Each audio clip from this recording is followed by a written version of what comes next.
Hello बच्चों, कैसे हो आप लोग? सब बढ़िया? सब आ गए हो? आ जाओ, एक बार फिर से हम लोग आते हैं अपने क्लास की ओर। क्लास टेंथ जिसका टारगेट हो कितना? 2026, 2026। जो भी 2026 में बोर्ड का एग्जाम देना चाहते हैं, चाहे वो बीएसईबी हो या सीबीएसई हो या सीबीएसई हो, जिसका भी टारगेट है 2026, वो लोग हमसे जुड़ सकते हैं, मेरे चैनल को सब्सक्राइब कर सकते हैं। आप लोग को पर डे 5 से 6 क्लास चलती है। अगर लाइव हुए तो 5 से 6 में लाइव आ जाएंगे, अगर नहीं लाइव हुए तो आपको 6 से 6:30 तक आपको वीडियो मिल जाएगा। 6:30 तक, मैक्सिमम 7 इवनिंग तक आपको वीडियो मिल जाएगा। आप यहां से क्लास कर सकते हैं। कंप्लीट साइंस और मैथ आपको समय से सिलेबस कंप्लीट कर दिया जाएगा। ये क्लासेस मंडे टू सैटरडे चलेगी। किसी किसी सैटरडे आप लोग का टेस्ट हो जाएगा, या सैटरडे नहीं टेस्ट हुआ तो संडे आपका टेस्ट हो जाएगा। ठीक है, तो बीच बीच में आपका टेस्ट भी होते रहेगा, लाइव टेस्ट चलेगा। टेस्ट में तो लाइव ही चलेगा हमेशा। ठीक है, बाकी अगर लाइव नहीं चला तो क्लास आप लोग को मिल जाएगा। ठीक है, तो आज पहला क्लास है आप लोग का, क्लास 10th का। तो स्टार्ट करते हैं आज केमिस्ट्री। क्या स्टार्ट करेंगे आज? केमिस्ट्री स्टार्ट करेंगे। केमिस्ट्री में हम लोग क्या देखेंगे? सबसे पहले अपना लोग का जो पहला चैप्टर है सिलेबस में, केमिकल रिएक्शंस एंड इक्वेशंस। क्या है? Chemical reactions and equations. तो सबसे पहले हम जान लेते हैं केमिस्ट्री स्टार्ट करने से पहले, व्हाट इज केमिस्ट्री? केमिस्ट्री होता क्या है? केमिस्ट्री होता क्या है? उससे पहले अगर साइंस की बात करें तो हम लोग केमिस्ट्री जो रीड करते हैं वह साइंस का ब्रांच है। किसका ब्रांच है? साइंस का ब्रांच है। साइंस को 3 ब्रांच में मेनली क्लासिफाई किया गया है। कहीं कहीं आपको 2 ही मिलेगा। ठीक है, अपना लोग जनरली क्लासिफाई करते हैं। ठीक है, एक हो जाएगा फिजिक्स, दूसरा केमिस्ट्री और तीसरा बायो। ठीक है, तो ये बीच वाला पार्ट स्टार्ट किए हैं आज केमिस्ट्री। ठीक है, क्या स्टार्ट किए हैं? केमिस्ट्री। केमिस्ट्री क्या होता है? Chemistry is defined as the branch of science. लिखा हुआ है क्या है? साइंस का ही एक ब्रांच है। साइंस के कितने ब्रांच होते हैं? 3। एक फिजिक्स, दूसरा केमिस्ट्री और तीसरा बायो। उसी में से एक ब्रांच है आपका क्या? केमिस्ट्री। क्लियर है? Chemistry is defined as the branch of science which deals with the composition, properties of matter. क्या क्या देखना है? कंपोजिशंस देखेंगे, प्रॉपर्टीज देखेंगे। किसका देखेंगे? तो मैटर का देखेंगे। And changes that the matter undergoes by various interaction. कई इंटरेक्शंस के द्वारा चेंजिंग जो होगा, उन सारे चीज को हम लोग केमिस्ट्री में स्टडी करते हैं। क्लियर है? केमिस्ट्री क्लियर है? हम लोग क्या पढ़ेंगे? कंपोजिशंस पढ़ेंगे, चेंजेस पढ़ेंगे। ठीक है, एक और था प्रॉपर्टीज ऑफ मैटर, इसी में पढ़ना है। ठीक है, मैटर का कंपोजिशन, प्रॉपर्टीज और चेंजिंग, इन सारे चीज का स्टडी हम लोग केमिस्ट्री में करते हैं। क्लियर है? सभी को क्लियर है? चलिए अब आगे बढ़ते हैं। अब अपना जो टॉपिक है, टॉपिक क्या है अपना? Chemical reaction and equation. इसको स्टार्ट करते हैं। तो केमिकल रिएक्शंस एंड इक्वेशन जो स्टार्ट होता है, ये स्टार्ट होता है कहां से? आप लोग पिछले क्लास में आपने पढ़ा होगा change. What is change? Change क्या होता है? हमारे आसपास बहुत सारे चेंजेस होते रहते हैं। ठीक है, चेंज सुनने में ऐसा लगता है कि हम जान रहे हैं, लेकिन आप डिफाइन नहीं कर सकते हो। ठीक है, इंस्टेंट आपसे अगर पूछ दे व्हाट इज चेंज, आपको लग रहा होगा कि हमको आ रहा है, लेकिन डिफाइन नहीं कर पाओगे। कर पाओगे क्या? थोड़ा सा हेजिटेशन हो जाता है, उसको डिफाइन करना थोड़ा सा दिक्कत हो जाता है। तो इसलिए हमने डिफिनेशंस लिखा है यहाँ पे। चेंज क्या है अगर साइंस के टर्म में देखें? ठीक है, refer to any alteration in the state, appearance, shape, colour, properties, इन सारे में थोड़ा सा भी अल्टरेशन हुआ, अल्टरेशन मतलब इधर उधर किधर भी, ठीक है, अगर उसमें थोड़ा सा भी अल्टरेशंस है किसी भी ऑब्जेक्ट सब्सटेंसेस का या ऑब्जेक्ट का, तब उसी को हम लोग क्या बोलते हैं, चेंज बोलते हैं। क्लियर है? चेंज, चेंज वर्ड क्लियर है आप लोग का? चलिए दूसरा, चेंज क्या होता है, मे बी फिजिकल हो सकता है और केमिकल हो सकता है। चेंज आइदर भी फिजिकल और केमिकल। चेंज कितने टाइप्स का हो गया? 2 टाइप्स का हो गया, या तो वह फिजिकल चेंज हो सकता है या केमिकल चेंज हो सकता है। क्लियर है? अब यहां पर फिजिकल चेंज और केमिकल चेंज में डिफरेंस थोड़ा लिख दिए आपको। फिजिकल चेंज और केमिकल चेंज में यहां आपके पास कुछ डिफरेंस होता है। सबसे पहले दोनों को डिफाइन कर लेते हैं। What is physical change, what is chemical change? Change, the change in which new substance formed with new properties is called chemical change। वैसे चेंज जिसमें नए सब्सटेंस का फॉर्मेशन होता है नए प्रॉपर्टीज के साथ, तब उसको क्या बोलते हैं? केमिकल चेंज बोलेंगे। ठीक है, वहीं दूसरी ओर देखें, the change in which no new substance form with new properties. एक तो नए सब्सटेंस बनना ही नहीं चाहिए, अगर बन रहा है तो उसका प्रॉपर्टीज नहीं नया नहीं होना चाहिए। क्लियर है? चेंज क्लियर है, फिजिकल चेंज और केमिकल चेंज दोनों क्लियर है। अब उसमें डिफरेंस देख लेते हैं। डिफरेंस क्या है? फिजिकल चेंज जो होता है वह सिर्फ फिजिकल प्रॉपर्टीज में चेंज करता है, चेंज इन फिजिकल प्रॉपर्टीज। वहीं केमिकल की बात करें तो इसमें क्या होता है, change in physical and chemical दोनों प्रॉपर्टीज को चेंज कर देता है। ठीक है, कोई दिक्कत? चल अगला कह रहा है फिजिकल चेंज क्या होता है, रिवर्सिबल। अब यहां बात आती है रिवर्सिबल क्या होता है। ठीक है, रिवर्सिबल क्या होता है, जैसे आप क्या करते हैं, घर में फ्रिज सबके पास होगा, तो फ्रिज में क्या करते हैं, वाटर को रखते हैं। ठीक है, वाटर रखे, फ्रिज ऑन किए, तो कुछ देर के बाद वह वाटर जो था वह सॉलिड स्टेट में चेंज हो गया। अब उस वाटर को जो सॉलिड स्टेट में जिसको आइस बोलते हैं उसमें बदल गया, तो उसको अब निकाल के फ्रिज से बाहर रख दो, थोड़ी देर के बाद फिर से वाटर हो गया। तो इस तरह का जो चेंज होता है उसको रिवर्सिबल चेंज कहते हैं। जो इस एक बार चेंज हुआ फिर से उसको रिवर्स कर सकते हैं, जो रिवर्स हो सकता है। ठीक है, उसको क्या बोलेंगे, रिवर्सिबल चेंज। वहीं केमिकल की बात करें तो ये क्या होता है, इरिवर्सिबल, यानी इसको रिवर्स नहीं कर सकते हैं। तीसरा डिफरेंस है एनर्जी नाइदर एब्जॉर्ब नोर इवॉल्व। फिजिकल चेंज में एनर्जी ना तो एब्जॉर्ब होता है ना ही इवॉल्व होता है। वहीं केमिकल चेंज, देखिए इवॉल्व और एब्जॉर्ब की बात करें कभी कभी होता भी है लेकिन नेसेसरी नहीं है इसके लिए। लेकिन केमिकल चेंज के लिए या तो एनर्जी एब्जॉर्ब होगा या इवॉल्व होगा, ये नेसेसरी है इसके लिए। इसके लिए क्या है, नेसेसरी है, ये एब्जॉर्ब या इवॉल्व होगा तभी केमिकल रिएक्शन होगा, अदरवाइज केमिकल रिएक्शन होगा ही नहीं। ठीक है, कोई दिक्कत? चलो फोर्थ डिफरेंस है नो न्यू प्रोडक्ट फॉर्मेशन। इसमें क्या होता है, न्यू प्रोडक्ट का फॉर्मेशन होता है। क्लियर है? फिजिकल चेंज और केमिकल चेंज का डिफिनेशन हो गया, उसका डिफरेंस हो गया, आप लोग को कहीं से दिक्कत नहीं होना चाहिए। ठीक है, सब चीज एकदम अच्छे से समझना है और धीरे धीरे आगे बढ़ना है, कोई धरफड़ी नहीं है, आराम से सिलेबस कंप्लीट होगा। अब अभी बात किए थे जब फिजिकल चेंज और केमिकल चेंज बात कर रहे थे, उसमें बताए थे फिजिकल चेंज में क्या होता है, फिजिकल प्रॉपर्टीज चेंज होता है, और केमिकल चेंज में केमिकल प्रॉपर्टीज चेंज होता है फिजिकल के साथ साथ।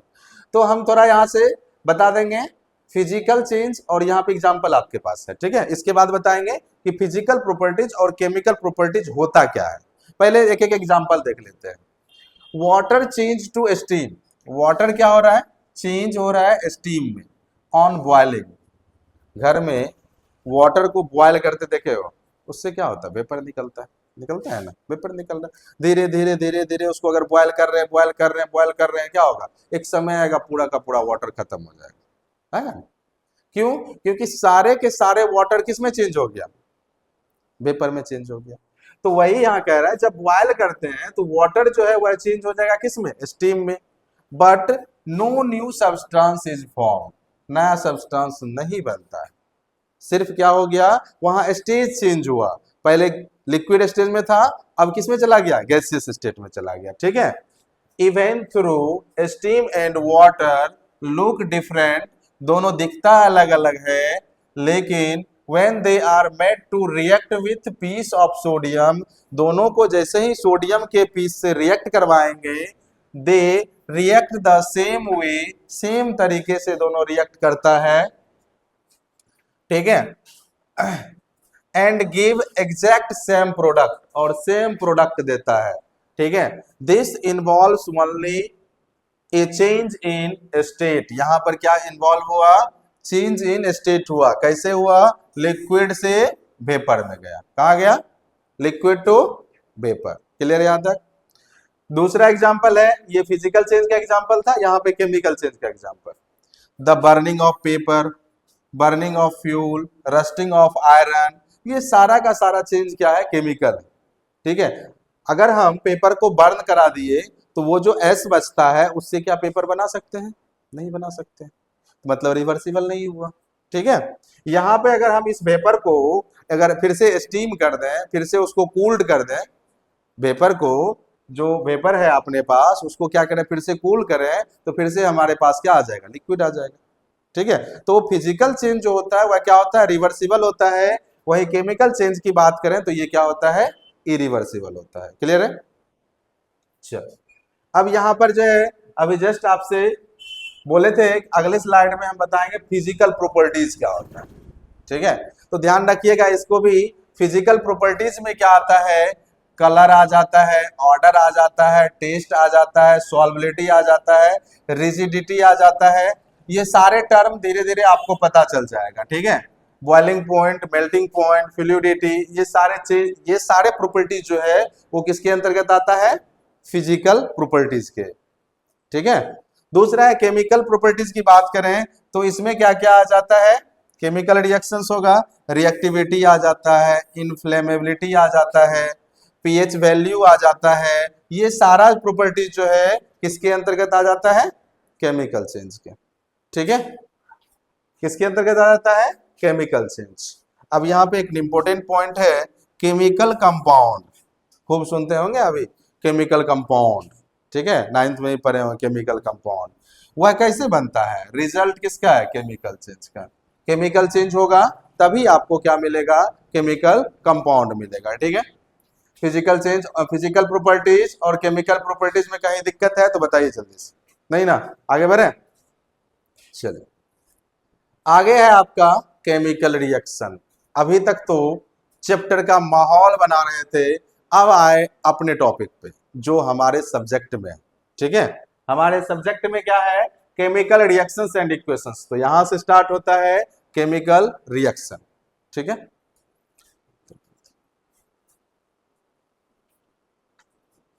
तो केमिकल रिएक्शंस स्टार्ट करने से पहले थोड़ा सा वाटर ब्रेक हो जाए, क्या है,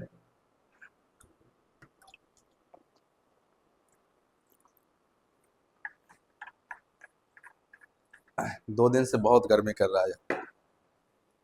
चल स्टार्ट करते हैं, केमिकल रिएक्शन क्या है, केमिकल रिएक्शन, देखो केमिकल रिएक्शन जो है ये केमिकल चेंज को ही केमिकल रिएक्शंस में ट्रांसफॉर्म किया गया है। जितने भी केमिकल चेंज होगा मतलब वहां क्या हुआ, केमिकल रिएक्शन हुआ, जितने भी केमिकल चेंज हुआ वहां क्या हुआ, केमिकल रिएक्शंस हुआ। तो केमिकल रिएक्शंस को यहाँ डिफाइन किए हैं, chemical reactions is a process where one or more substances react to form one or more new substance with new properties, नए properties के साथ। सेम डिफिनेशन आपको मिलता जुलता होगा केमिकल चेंज से, ठीक है। वहीं दूसरी बात करें, और one large substances break to form more than one substances with new properties, मतलब दो या दो से अधिक छोटे सब्सटेंस मिलके एक या अधिक नए सब्सटेंस का फॉर्मेशन कर रहा है तब भी केमिकल रिएक्शन होगा, या फिर कोई एक बड़ा कंपाउंड टूट के दो या दो से अधिक छोटे कंपाउंड का फॉर्मेशन कर रहा है तब भी क्या होगा, केमिकल रिएक्शन होगा, ठीक है। दोनों कंडीशंस हम लिख दिए हैं इसमें, किसके द्वारा, फॉर्मिंग और ब्रेकिंग, यानी बॉन्ड को या तो जोड़ता है या तोड़ता है, ठीक है, दोनों या दोनों हो सकता है, जोड़ेगा भी तोड़ेगा भी, दोनों हो सकता है, ठीक है। अक्षय कुमार का मूवी में तोड़ेंगे नहीं छोड़ेंगे नहीं। चल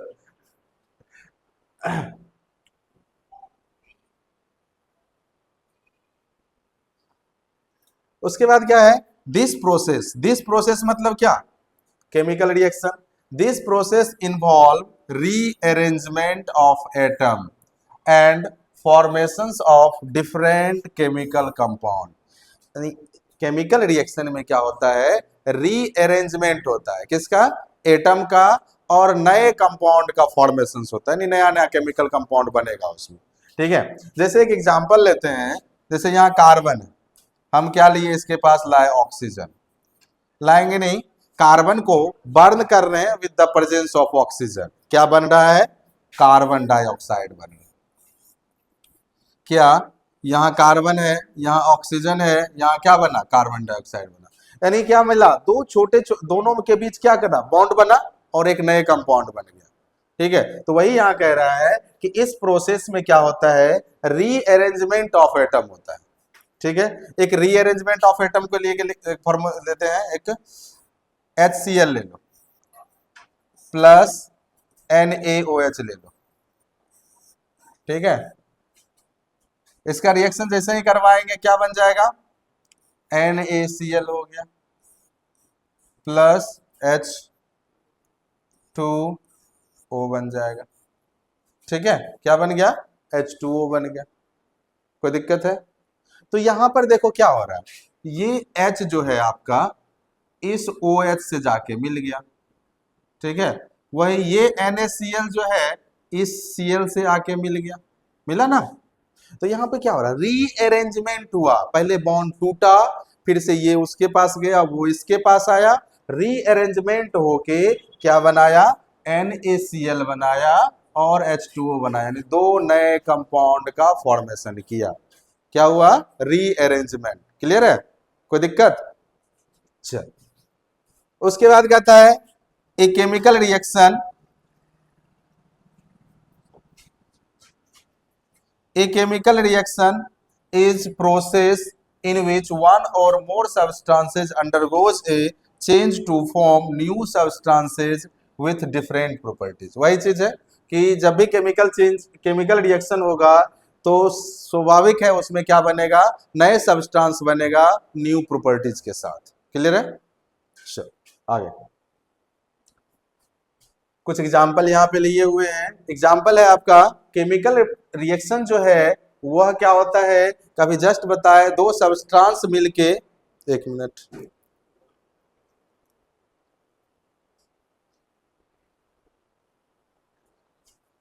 हाँ, तो क्या है, द बर्निंग ऑफ मैग्नीशियम, ठीक है, the burning of magnesium, magnesium का बर्न करना है। ये एक्सपेरिमेंट जो है हम लोग एक शॉर्ट्स में और एक फुल इसका वीडियो दिखाए हैं, ठीक है, पीछे इसका डाला हुआ है, जिसको भी देखना हो आप जाके देख सकते हैं पीछे, ठीक है।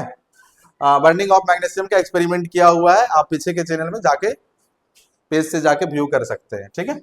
Burning of magnesium in the air to form magnesium oxide, क्या बनाता है, मैग्नीशियम ऑक्साइड बनाता है।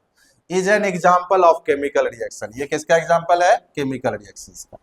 मैग्नीशियम ऑक्सीजन से रिएक्ट किया, क्या बनाया, मैग्नीशियम ऑक्साइड, ठीक है।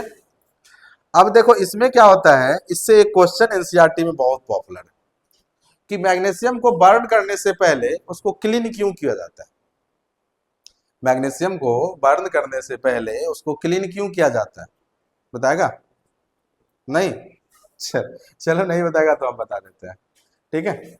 मैग्नीशियम जो है जब उसको एयर में छोड़ देते हैं, ठीक है, तो मैग्नीशियम रिबन जो है वह क्या करता है, अपने ऊपर एटमॉस्फेयर के ऑक्सीजन से रिएक्ट करके मैग्नीशियम ऑक्साइड का लेयर बना लेता है अपने ऊपर, प्रोटेक्टिव लेयर उसको कहते हैं, ठीक है, मैग्नीशियम ऑक्साइड का प्रोटेक्टिव लेयर बना लेता है, ठीक है। और उस लेयर को, वह लेयर जो है मैग्नीशियम को जलने से रोकता है, ठीक है, उसको बर्न होने नहीं देता है, इसीलिए उस लेयर को हटाना जरूरी होता है अगर उसको बर्न करना है तो, ठीक है। तो हम क्या करते हैं, मैग्नीशियम रिबन को सैंड पेपर से क्लीन करते हैं, उसके बाद उस रिबन को हम लोग क्या करते हैं, बर्न करने के लिए स्टार्ट करते हैं। क्लियर है? चल, the total mass of the substance remain same through out the chemical change, या केमिकल रिएक्शन भी यहां लिख सकते हैं। ठीक है, केमिकल चेंज हो या केमिकल रिएक्शंस हो, जिसमें क्या होता है, mass of the substances remain same, हमेशा क्या होता है, सेम हो जाता है। क्लियर है? कोई दिक्कत? कोई दिक्कत नहीं ना? आगे बढ़े। अब देखो, केमिकल रिएक्शंस को स्टडी करने के लिए टू पार्ट्स में क्लासिफाई किया गया। ठीक है, केमिकल रिएक्शंस को टू पार्ट्स में क्लासिफाई किया गया है। एक पार्ट्स को क्या बोलते हैं, रिएक्टेंट बोलते हैं, और दूसरे को क्या बोलते हैं, प्रोडक्ट बोलते हैं। ठीक है, केमिकल रिएक्शंस में जो सब्सटेंस पार्टिसिपेट करता है, ठीक है, यानी जो उसमें भाग लेता है, प्रतियोगिता हो रहा है, प्रतियोगिता में जो भाग लिया उसको क्या बोलेंगे, रिएक्टेंट बोलेंगे। प्रतियोगिता में जो पास कर गया उसको क्या बोलेंगे, प्रोडक्ट बोलेंगे।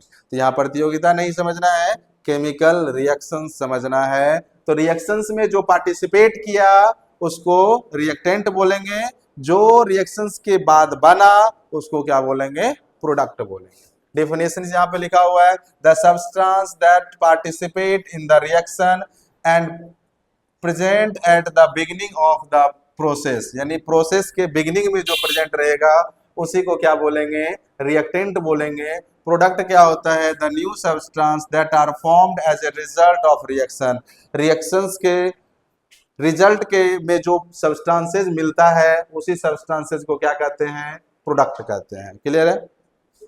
यहाँ पे एक एग्जांपल लिए है वाटर एच, वाटर का फॉर्मेशन के लिए। तो वाटर का फॉर्मेशन कैसे करेंगे, हाइड्रोजन लेते हैं, ऑक्सीजन लिए, ठीक है। अच्छा, यहाँ हाइड्रोजन में H2 दिखता है, O2 दिखता है, ठीक है। आपको हाइड्रोजन जब बोल रहे थे H भी ले सकते थे, ऑक्सीजन जब बोल रहे थे O भी ले सकते थे, यहाँ से H2O भी बना सकते थे। ऐसा क्यों नहीं हम लिए? कोई बताएंगे क्या, ऐसा क्यों नहीं हम लिए? बताइए जल्दी से, कोई बताएंगे? बताओ ना। नहीं जाओ। देखो, जितने भी गैसेज होते हैं, ये हाइड्रोजन भी गैस है, ऑक्सीजन भी गैस है, जितने भी गैसेज होते हैं वो अप्रोक्सीमेट नोवेल गैस को छोड़कर, किसको, नोवेल गैस को छोड़कर सभी गैसेज सिंगल स्टेट में नहीं रह सकता। ठीक है, यानी अकेला नहीं रह सकता है। तो किसके रूप में रहेगा, वह किसी न किसी से बॉन्ड करके रहेगा, चाहे अपने से, जैसे हाइड्रोजन है, अपने से अगर वो लेकर रिएक्ट किया, ठीक है, हाइड्रोजन से ही रिएक्ट करके बॉन्ड बना लिया, तब जो बनेगा उसको बोलेंगे मोलिक्यूल्स। क्या बोलेंगे उसको, मोलिक्यूल्स बोलेंगे। ठीक है, जब अपने आप से रिएक्ट करके कंपाउंड का फॉर्मेशन करेगा, या फिर क्या बोल सकते हैं उसको, मोलिक्यूल्स का फॉर्मेशन करेगा, जब सेम से रहेगा, तब सेम से रिएक्ट करेगा, तब हाइड्रोजन हाइड्रोजन से रिएक्ट किया तो हाइड्रोजन मोलिक्यूल्स, ऑक्सीजन ऑक्सीजन से रिएक्ट किया तो ऑक्सीजन मोलिक्यूल्स।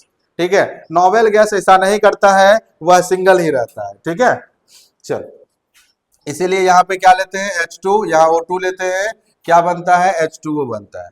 तो इस रिएक्शन में बिगिनिंग में कौन है, हाइड्रोजन और ऑक्सीजन। ठीक है, तो बिगिनिंग में यानी रिएक्शन में पार्टिसिपेट कौन कर रहा है, हाइड्रोजन कर रहा है और ऑक्सीजन कर रहा है। तो हाइड्रोजन और ऑक्सीजन क्या है, लेफ्ट में है, इसीलिए इसको क्या बोलते हैं, रिएक्टेंट बोलते हैं। जो रिएक्शन के राइट साइड में होगा उसको क्या बोलेंगे, प्रोडक्ट बोलेंगे। क्या बोलेंगे उसको, प्रोडक्ट बोलेंगे। क्लियर है? कोई दिक्कत? यहां तक समझ गया सब? यहां तक सबको समझ में आ गया? चलो आगे बढ़े। अब केमिकल रिएक्शंस को कैरेक्टराइज कैसे करेंगे। कैरेक्टराइज करने का मतलब है, हमको कैसे पता चलेगा केमिकल रिएक्शन हो रहा है। हमको कैसे पता चलेगा यहाँ पर केमिकल रिएक्शन हो रहा है? इसके लिए कुछ कंडीशंस है, उस कंडीशंस को यहाँ हम देखेंगे कि वह कंडीशंस क्या है, वह कंडीशंस क्या है हम यहाँ पे देखेंगे। तो 4 कंडीशंस है। Evolutions of gas, change in temperature, formations of precipitate, change in colour और लास्ट है चेंज इन स्टेट। ठीक है, तो ये सारे 1 2 3 4 5 ये 5 जो है ऐसे कैरेक्टरिस्टिक हैं जिससे हमको पता चलता है कि यहाँ पर केमिकल रिएक्शन हो रहा है। क्लियर है? अब जो है एक एक करके सबको पढ़ते हैं कि change in evolutions of gas कब होता है। जैसे केमिकल रिएक्शन हो रहा है, उसमें गैस का अगर एक्सट्रैक्शन हो रहा है तब हो जाएगा इवोल्यूशंस ऑफ गैस। ठीक है, चलिए आगे करते हैं। देखो इवोल्यूशंस ऑफ गैस क्या है?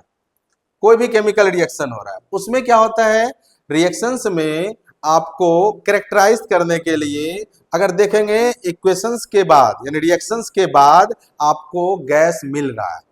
ठीक है, रिएक्शंस होने के बाद आपको गैस प्रोडक्ट के रूप में मिल रहा है और वह गैस बाहर निकल रहा है। ठीक है, तब वहां पे क्या कहलाता है, इवोल्यूशंस ऑफ गैस। यहाँ पे हम आपके लिए एक एग्जांपल डाले हैं, जिंक को रिएक्ट करवा रहे हैं सल्फ्यूरिक एसिड से। ठीक है, क्या बन रहा है, जिंक सल्फेट बन रहा है और हाइड्रोजन गैस यहाँ पर क्या हो रहा है, बन रहा है एक्स्ट्रा। ठीक है, तो ये गैस जो है ना इवॉल्व हो रहा है। इवोल्यूशंस के लिए अप एरो डालते हैं। क्या डालते हैं, अप एरो डालते हैं। एक चीज और जान लीजिए, हाइड्रोजन गैस जो निकल रहा है उसके पास अगर लाइटर लेके जाओ, पुट पुट पुट पुट करके जलेगा। ठीक है, कैसे जलेगा, पुट पुट पॉप के साउंड के साथ जलेगा। ठीक है, यहाँ पे लिखे हैं hydrogen gas burn with A pop sound. किस साउंड के साथ जलता है, पॉप साउंड के साथ। क्लियर है, कोई दिक्कत? चलो अगला, दूसरा ऐसे में एक एग्जांपल लिए थे, सोडियम कार्बोनेट का रिएक्शन करवाया हाइड्रोक्लोरिक एसिड से। इसमें कौन सा गैस निकला, कार्बन डाइऑक्साइड गैस निकला। यहाँ दिख रहा है जी लिखा हुआ है, ये गैस यहाँ निकला। तो यहाँ पर जो कार्बन डाइऑक्साइड गैस निकला, तो ये भी क्या है, केमिकल रिएक्शंस का कैरेक्टरिस्टिक है कि अगर रिएक्शंस के बाद गैस का इवोल्यूशन हो रहा है तो हम वहां समझेंगे केमिकल रिएक्शंस हो रहा है। क्लियर है, कोई दिक्कत? आगे बढ़े। एक और लिए हैं सोडियम बाइकार्बोनेट। इसका नाम क्या है, नाम लिखा हुआ नीचे, सोडियम हाइड्रोजन कार्बोनेट बोलो या हाइड्रोजन के जगह बाइकार्बोनेट भी बोल सकते हैं। यहाँ पर हाइड्रोजन के जगह बाइकार्बोनेट भी लगा सकते हैं आप। ठीक है, सोडियम बाइकार्बोनेट, इसको जब क्या करते हैं, हीट करते हैं। ठीक है, यहाँ हीट करेंगे तो क्या बन जाएगा, सोडियम सल्फेट, वाटर और कार्बन डाइऑक्साइड। तो यहाँ भी क्या हो रहा है, कार्बन डाइऑक्साइड बाहर निकल रहा है। ठीक है, तो इस तीनों रिएक्शन जो अपने पास था सब में कोई ना कोई गैस निकल रहा था, इसीलिए कौन सा रिएक्शन है, केमिकल रिएक्शन। ठीक है, तो पहला क्लियर हो गया, इवोल्यूशंस ऑफ गैस। चलिए दूसरा देखते हैं, चेंज इन टेम्परेचर। दूसरा कैरेक्टरिस्टिक है केमिकल रिएक्शंस का, चेंज इन टेम्परेचर। जब भी केमिकल रिएक्शंस हो रहा होगा वहां चेंज इन टेम्परेचर होगा ही, क्योंकि शुरू में ही बताए थे केमिकल रिएक्शन जब भी होता है वहां या तो एब्जॉर्प्शंस होता है हीट का या तो इवोल्यूशंस होता है, बताए थे अभी जस्ट थोड़ा देर पहले। ठीक है, तो जब एब्जॉर्प्शंस होगा तो वहां टेम्परेचर घटेगा, घटेगा ना। जब टेम्परेचर को एब्जॉर्ब करेगा तो टेम्परेचर घटेगा, जब टेम्परेचर इवॉल्व होगा तो टेम्परेचर बढ़ेगा। ठीक है, तो यहां पर देखते हैं दोनों कंडीशंस पढ़ेंगे। तो कुछ केमिकल रिएक्शंस ऐसे होते हैं, देखो यहां लिखा हुआ है, ऑल केमिकल रिएक्शन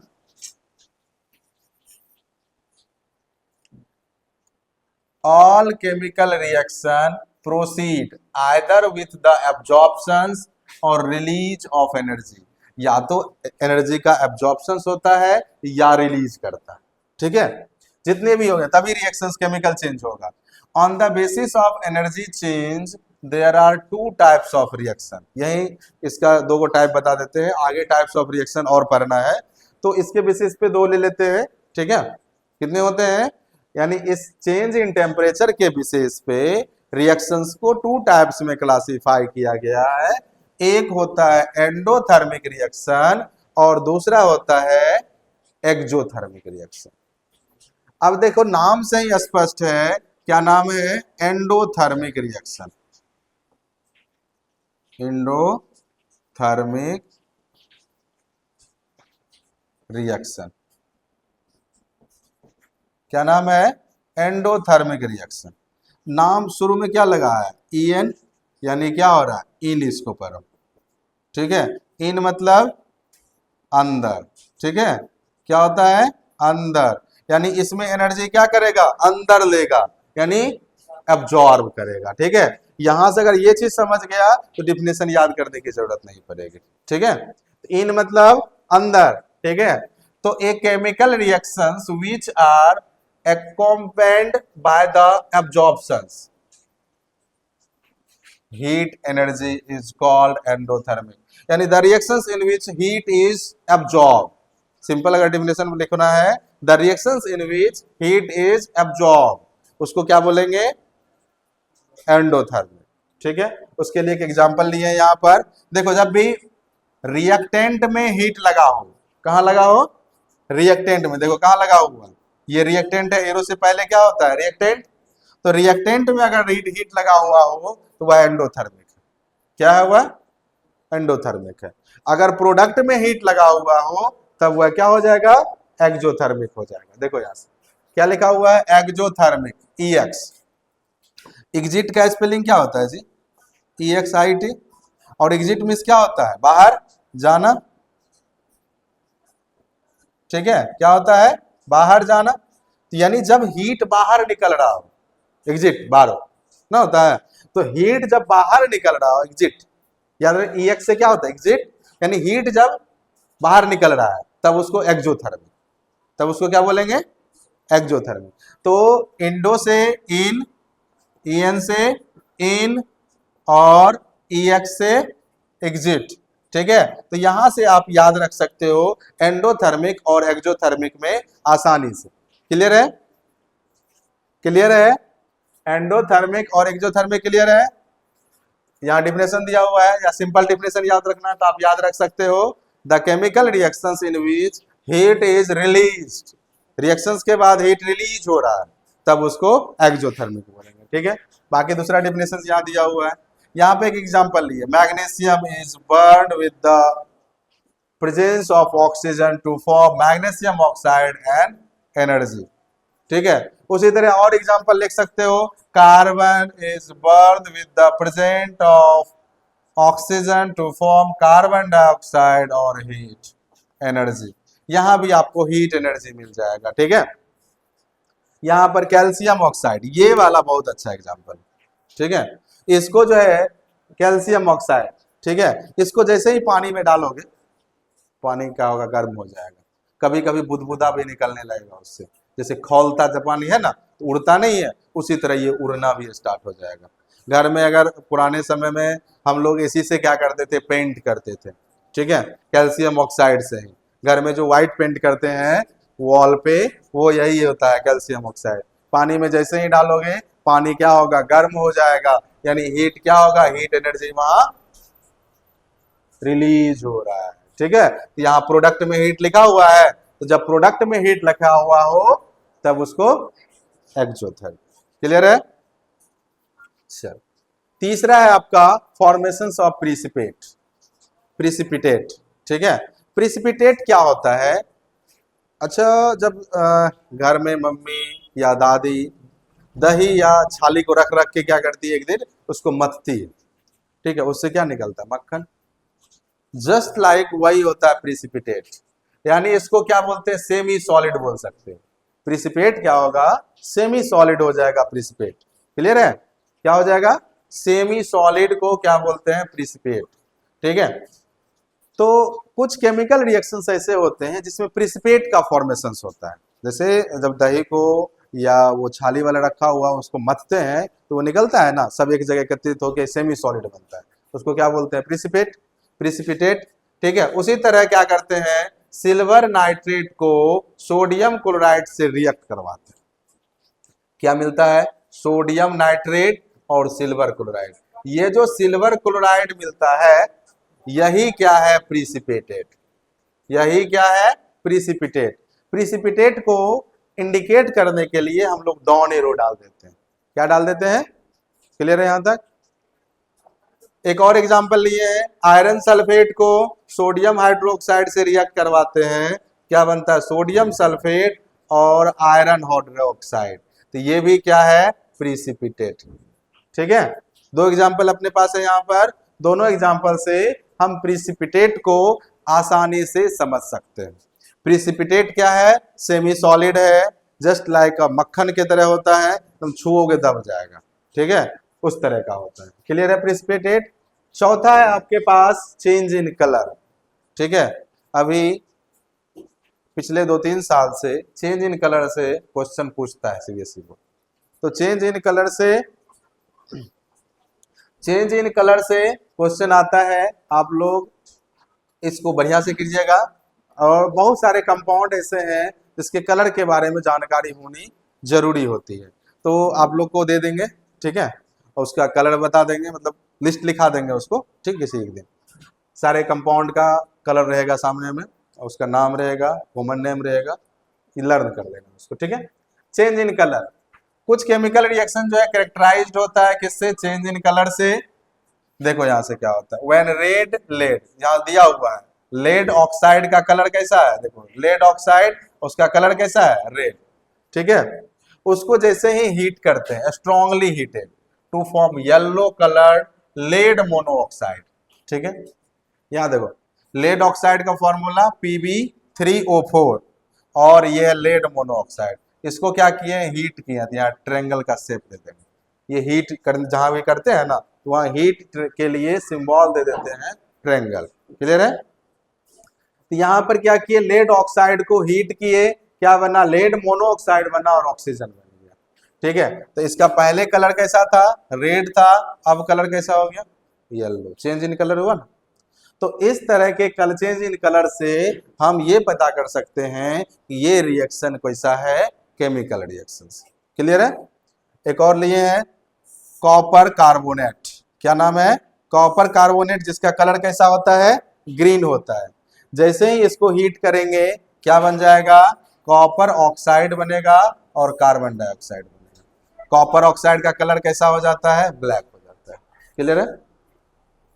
तो 4 जो कैरेक्टरिस्टिक है केमिकल रिएक्शंस का वो हो चुका है, और लास्ट है 5वां, चेंज इन स्टेट। ठीक है, 5वां क्या है, change in state. Change in state में क्या होता है, रिएक्टेंट रहेगा अलग स्टेट में, प्रोडक्ट जो मिलेगा वो दूसरा स्टेट हो जाएगा। ठीक है, तो some chemical reactions are characterised by the change in state, that is solid, liquid, gas. जैसे यहां पर एक एग्जांपल लिए हैं, हाइड्रोजन किस स्टेज में है, गैसियस स्टेट में। ऑक्सीजन किस स्टेट में है, गैसियस स्टेट में। क्या बना, वाटर। क्या बना, वाटर। वाटर किस स्टेट में मिलता है, लिक्विड स्टेट। किस स्टेट में मिलता है, लिक्विड स्टेट में। चेंज इन कलर हुआ, चेंज इन स्टेट हुआ ना, यहाँ पर क्या हो गया, चेंज इन स्टेट। एक और लेते हैं, देखो यहाँ से वाटर, इसका क्या करते हैं, इलेक्ट्रोलाइसिस। क्या करते हैं, इलेक्ट्रोलाइसिस, यानी इलेक्ट्रिसिटी में इसको डालते हैं, क्या बन जाता है, हाइड्रोजन अलग हो जाता है, ऑक्सीजन अलग हो जाता है। उसी तरह अमोनिया को HCl से रिएक्ट करते हैं, अमोनिया भी गैसियस में है और HCl भी गैसियस में है। अमोनियम क्लोराइड जो बनेगा वह सॉलिड स्टेट में बन जाएगा। क्लियर है? तो आज यहीं तक रखते हैं, कैरेक्टरिस्टिक ऑफ केमिकल रिएक्शंस तक। ठीक है, तो अगले दिन हम इसके आगे पढ़ेंगे। ठीक है, तो आप लोग इसी तरह बने रहें। जो नए हैं चैनल को सब्सक्राइब करें, लाइक करें और शेयर करें। ऑल द बेस्ट सभी को।